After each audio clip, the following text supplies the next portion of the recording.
আপনাদেরকে বলবো ইউটিউব যাত্রাটা কিভাবে শুরু করবেন, ঠিক আছে? তো ভিডিওটা ধৈর্য সহকারে দেখার জন্য বসেছেন যারা জীবনে চান 1-2 কোটি টাকা আর্নিং করবেন ইউটিউবিং করে তারা।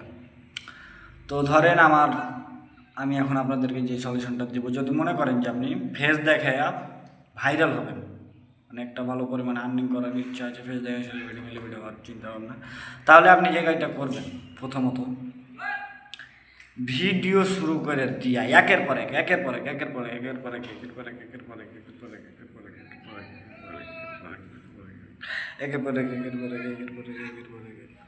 আপলোড চলতে থাকবে চলমান,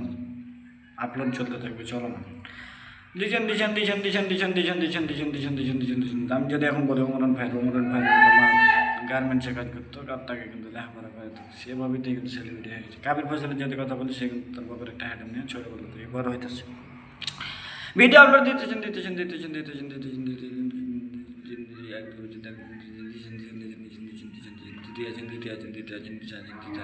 একটা সময় আপনার একটা ভিডিও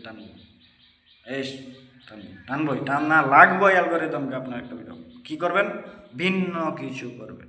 হ্যাঁ, ভিন্ন কিছু আপনাকে করা লাগবে। যেমন কাপল ব্লগ নামে একটা কিন্তু কন্টেন্ট বাংলাদেশে খুব ফেসে, যেটাকে বলে বউ ব্যবসা, ঠিক আছে? মানে বিয়া করে বউটার একটু মানুষের সামনে টিপি তুলে ধরাটার নামই বলি কাপল ব্লগ। তো এরকম করে আমি মনে করি ভাইরাল হচ্ছে, তো বিক করে খাওয়া অনেক ভালো।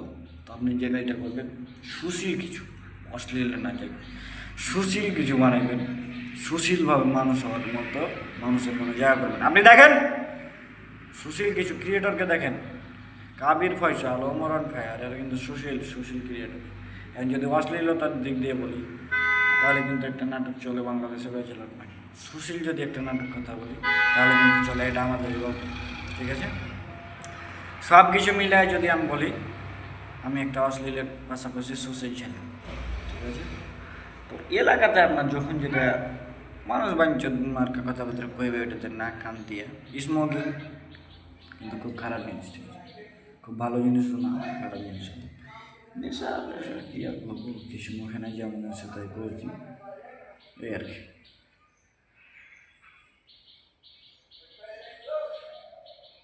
যখন গরু চড়াইতে যাবেন, আপনি একটা জিনিস খেয়াল করে দেখবেন, গরু যখন আপনি চড়াইতে চলে যাবেন, তখন আপনার নাম কিন্তু রাখাল হবেই। তো আপনি ভিডিও করলে আপনাকে ঠিকঠাক করে বলবেই, সেটা মাইন্ডে নেওয়ার কিছু নাই ভাই। বাস্তবতা আপনাকে মেনে নিতে হবে, মেনে নিতে হবে বাস্তবতা, ঠিক আছে?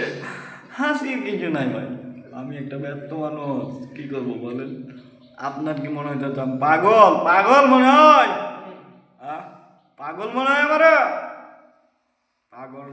পাগল না, এই জায়গাতেও আপনি আমাকে দেখতেছেন, এই জায়গা থেকে ইনকাম হইতেছে, কি বলতেছে, কাহিনিটা বুঝলেন কিছু? একদিন তাহলে রাতের কথা কই, একদিন কিন্তু বাসে উঠে যাচ্ছি আমি, কিন্তু ঢাকার দিক বলতে ঢাকার দিক, হঠাৎ সিরাজগঞ্জে নেমেছি কফি খেতে, উঠে গাড়িটা ছাড়ার লিখা, সে রাতের ঘটনাটা যদি কই আপনারা শুনি আসবেন। তো আমি কিন্তু খেয়ালই করি নিহারগঞ্জের একটা মহিলা বসে গেছে, ঠিক আছে? তো মহিলা খালি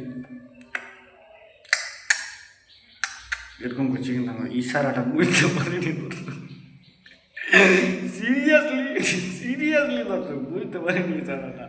পরে মহিলা কানে কইছে, তুই এইটা না, তোর নাম্বারটা যাবে, এসব বিষয় মানে না বললো না।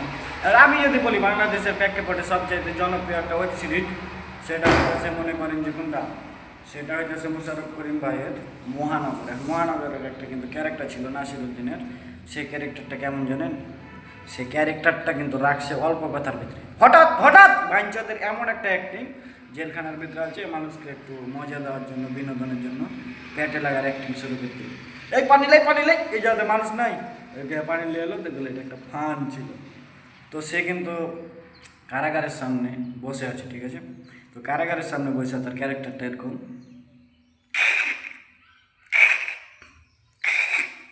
এরকম করে কিন্তু ইশারা করে, আর যখন কাহাকে ডাকার মন করে তখন এন করে। তো যে ওই জায়গাতে পুলিশ অফিসার মহিলা একটা আছে, সে সেক্সি, তো ওই মহিলা কি করে, তার সামনে আর একটা মহিলা এসছে, ওই মহিলার কিন্তু ভাই ওই কিন্তু জেলের ভিতরে আছে। তো ওই জায়গাতে কি হলো, চশমাটা পিনতে, একবার কানে পিনতে, একবার পিছনে পিনতে, একবার সামনে পিনতে, ঠিক আছে। এই জিনিসটা মানুষকে খুব মজা দিয়েছে। আর আরও একটা কথা, মোশাররফ করিম দাদার একটা খুব জটিল বলতে জটিল জটিল একটা ডায়লগ ছিল ওই জায়গাতে। ডায়লগটা দুইটা কথা সবসময় মনে রাখবেন, দুইটা কথা সবসময় মনে রাখবেন, দুইটা কথা সবসময় মনে রাখবেন। এই ডায়লগটা নেই 200 বার ছিল সিরিজ, যেটা সিরিজের দ্বিতীয় পার্ট, দ্বিতীয় সিজন যখন লঞ্চ করে, তখন তো যেটা ভাবলাম যে মোশাররফ করিম তো কোটি কোটি টাকা তুষিত করে বলেছে স্যার, কিন্তু এমন একটা মানে পজিশন যাই, মানে একটা কথা জানা, সুস্থ সৌন্দর্য লোকের জন্য সাথে থাকলে সুস্থ চান্দ্র শিখবেন, মুখের জন্য লোকজন। তো ওটা আরাম ভাই, বাস্তব প্রমাণ, বাস্তব প্রমাণ ভাই, বাস্তব প্রমাণ। এখন আমি একটা জিনিস ভাবি, আপনি যখন স্মোক গানদের সাথে থাকবেন তখন আপনাকে স্মোক করতে মন চাইবে। অফিসের নিয়ম কানুন কিন্তু তারা ভালো বুঝবেন, যে সাথে খাবে, যেহেতু জানি মানা করতে, তোর তো মানা করতে খাবে, ঠিক আছে। অফিসের দিকে অফিসার অফিস কোন দিকে জানি এখানে অফিসের বাল কিছুই করতে পারেনি, মানুষকে খেলে গেছে অফিস অফিস, ঠিক আছে। পরিবারের বাড়িওয়ালা ভালো লেগেছে অফিস।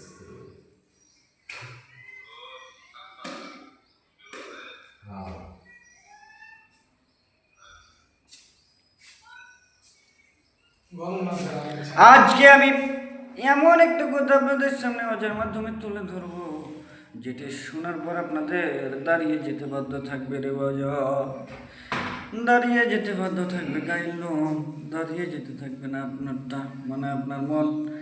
আজকে কথা বলবো ধানের আইলে ঘটে যাওয়া এক বিরাট ঘটনা দিয়ে।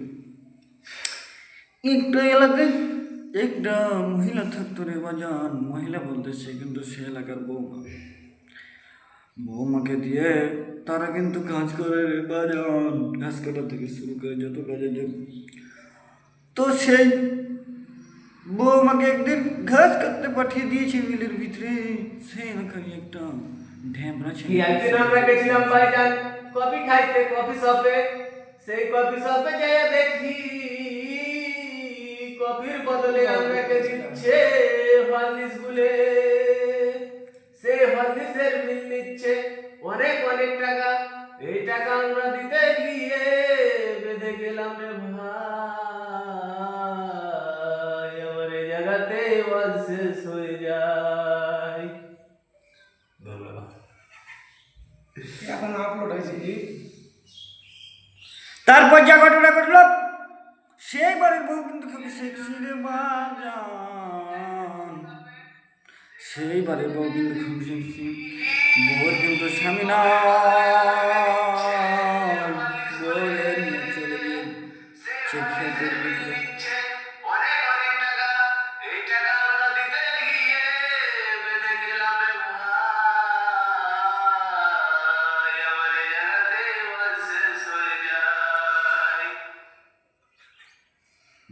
গাইল দিতে পারবো না ইয়াতে, কাজে মানে কমিউনিটি গাইডলাইন্স গাইল দিয়ে দিতাম আশেপাশে যা ঘটনা ঘটছে, কিন্তু গাইল দিতে গেলে ইউটিউবের কমিউনিটি গাইডলাইন্স ভঙ্গ করা হবে রে বাজার, তাই গালি গালাজ দিতে পারলাম না মন চাইলে, স্যাক্রিফাইস করলাম রে, স্যাক্রিফাইস করলাম। আর একটা ছোট্ট ঘটনা বলে দিই, একজন বাড়ির বহু অন্য একজন কর্মীকে মগর দিয়ে পিটালো, এই ঘটনা ফোনের কি সমস্যা হলো রে, সমস্যা খুঁজে পেলাম না।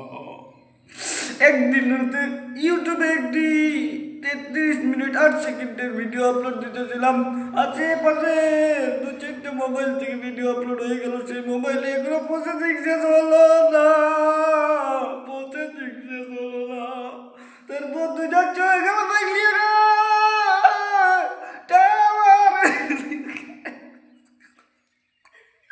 টাওয়ারের দিকে চলে গেল, কিন্তু ভিডিও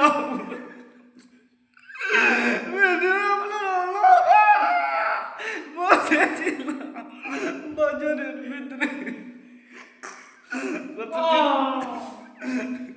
কত চেষ্টা করলাম রে, ভিডিও আপলোড দিতে পারলাম না।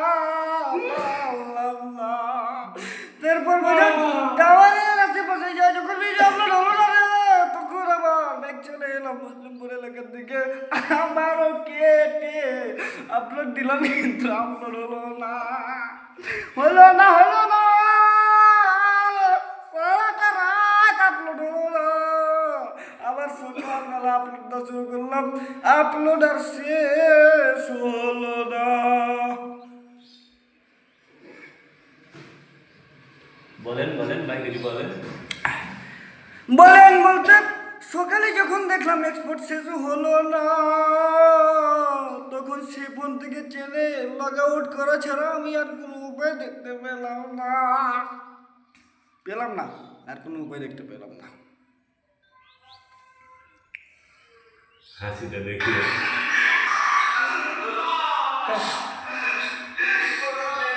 রাউন্ড শুরু হয়ে গেল।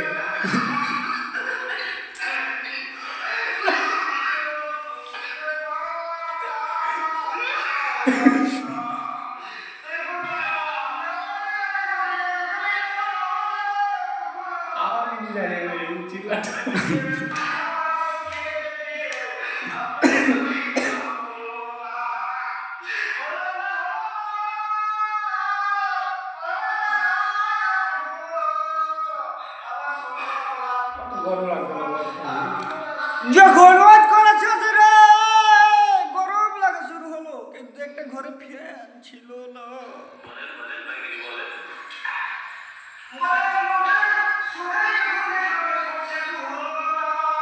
এটা সালার আগে ডাকবো গোবর লাগাইছে দেখি। না, এটা টিন ছিল তো, টিকটিকিতে লেগে।